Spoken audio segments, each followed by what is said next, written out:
అన్నం పెట్టలే నీకు? పెట్టినా లేదా? పెట్టినవా? అన్నం తినలే?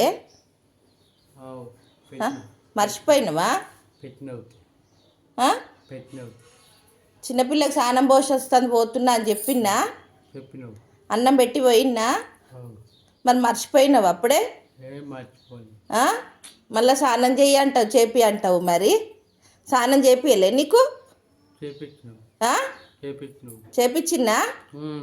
నీళ్ళు పోసినావు. చేపించిన్నా? మరి చేపించినాక మళ్ళీ స్నానం పోయా అని అడుగుతున్నావు? పొట్టు పెట్టినా కదా? పొట్టు కూడా పెట్టినావు. మరి పెట్టలే? పెట్టినావు. మరి ఎందుకు మర్చిపోతున్నావు అన్నీ మళ్ళా? మళ్ళీ ఏందో వరుతున్నావు గేట్ కాడ కూర్చొని. ఏం మాట్లాడుతున్నావు గేట్ కాడ కూర్చొని? అన్నీ యాది పెట్టుకో, మర్చిపోవద్దు. గోళీలు వేసుకుంటలేవు?